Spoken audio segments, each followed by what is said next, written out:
Episode 7 of Wild Cards brings a new partner for Max and Ellis. George has got a 3-day furlough on account of his help with the previous case, which has coincided with his birthday.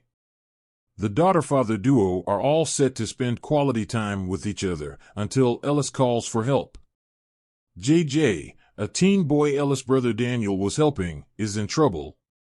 He has been arrested for breaking into and entering a house. JJ goes to the Presswood Academy, a highly expensive school where he is on a scholarship. He is very talented and Daniel helped him get into the school. However, his future is in jeopardy given this development. A drone that JJ made is found on the site of the robbed house. He pleads his innocence to Ellis, who gets them 24 hours by requesting chiefly to delay processing him to a juvenile home. Max accepts the call-up, but George decides to accompany her. While investigating the homeowner, Ellis learns that she was in Italy when it went down. The alarms were not triggered, but strangely, she learned about the robbery because she heard the cries of a baby on her nanny monitor.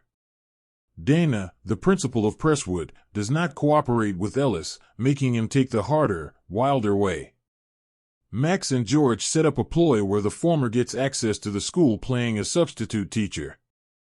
JJ's friends in the robotics class, Brittany, Vince, and are persons of interest. JJ said earlier that the drone is kept in the school's lab, to which they all have access, and is mothering a robot baby, which is a science experiment. It mimics everything a real one does. This allows Ellis to connect the dots and conclude that Anne was present at the time of the robbery because of the baby's cries. To confirm, Max smartly takes the baby out of Anne's possession and her friend Ricky does the rest. Anne was indeed at the site of not just one robbery but 2 others as well. Meanwhile, Ellis' confidence in JJ is shaken when the campus security footage reveals that he hacked into the servers and tampered with them on the night of the robbery. JJ refuses to tell Ellis the reason behind it but maintains his innocence. Simmons, who is worried that Ellis might be making the same mistake that got him demoted by becoming too emotionally involved, tries to get an answer out of JJ. But he is unsuccessful and confesses to the accusations. She says that the robotics trio robbed the houses. Upon digging a bit more, Ellis and Max learn that the trio were propositioned to rob by a secret society called the Skull and Key. It is considered the most prestigious group that can skyrocket any member's career. JJ is left off the hook as a result, but still won't concede why he tampered with the footage. It might get him expelled from the school, but he is willing to take the hit. Dana, who is herself part of the society, confirms that the letters the trio received are forgeries.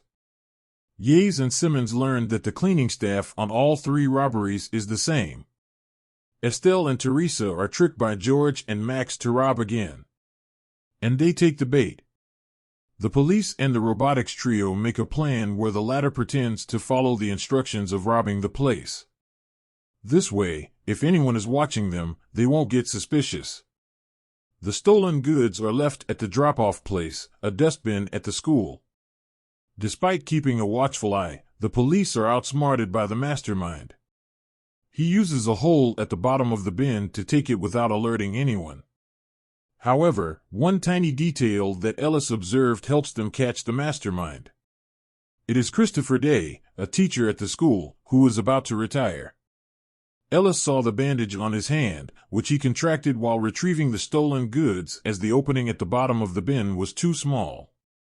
Day exclaims that his paltry pension left him no other options. When Vince comes to Ellis' boat where JJ is working with him, the true reason behind the tampering of the footage is revealed. JJ and Vince were in a relationship.